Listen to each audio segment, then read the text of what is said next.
Karibuni sana Chaza Tech, ni tech kwa lugha rahisi kabisa, lugha ya Kiswahili. Kama wewe ni mtumiaji wa Savannah Fiber na unashindwa kubadilisha neno lako la siri kwenye router yako, basi video hii ni muhimu sana kwako. Angalia video hii mwanzo mwisho mpaka mwisho video hii, utafahamu jinsi gani ya kuweza kubadilisha neno la siri kwenye router yako. Kama ni mara yako ya kwanza kufika kwenye hii channel, basi hakikisha unabonyeza alama ya subscribe na bonyeza kengele ili kama nikiposti video nyingine basi ikufikie kwa haraka sana. Cha kufanya, ingia kwenye browser yako, na maanisha ingia Google, kisha ukishaingia Google bonyeza IP address ya hiyo kifaa chako ambacho ni 192.168.1.1, kisha piga enter, alafu subiria ifunguke. Ikifunguka itakuja peji kama hii, ambapo hapa juu imekuja username na password, login na cancel.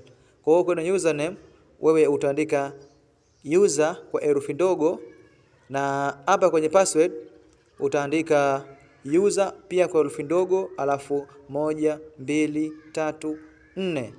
Kwa kufanya hivyo utakuwa tayari umeshaandika username na tayari umeshaandika password, kisha utabonyeza button ambayo imeandikwa login. Baada ya kugusa login, utaletwa kwenye huu ukurasa hapa, ambapo ukurasa huu unakuwa tayari umeshaingia ndani ya hiyo router yako au umeshaingia ndani ya hiyo wifi yako. Sasa baada ya hapo utabonyeza hii sehemu ambayo imeandikwa network. Ukibonyeza network itafunguka, pia italeta hiyo page hapo. Utaona vitu vingi sana hapo kwenye hiyo page. Bonyeza sehemu palipoandikwa 2 and 2.5G advanced, kisha utafunguka hiyo page. Utakuja mpaka hapa palipoandikwa pameandikwa pass phrase hapo, na kama unavyoona. Kwa hiyo utabonyeza hivyo vinukta nukta ambavyo ni password yako ya awali au ni password yako ya kianzio. Kwa hiyo utaibonyeza hiyo, kisha utaifuta, alafu tena utaandika password ya kwako unayoitaka.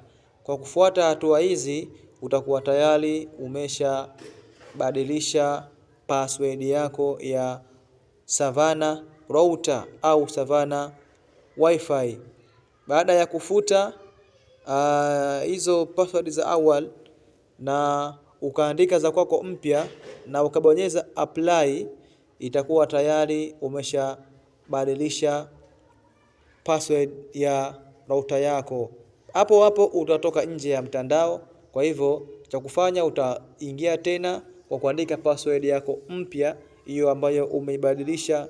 Kama umejifunza kitu kwenye video hii, basi bonyeza button ya subscribe, bonyeza na kengele ili kama nikiposti video nyingine basi ikufikie haraka sana. Asanteni sana, karibuni sana Chaza Tech.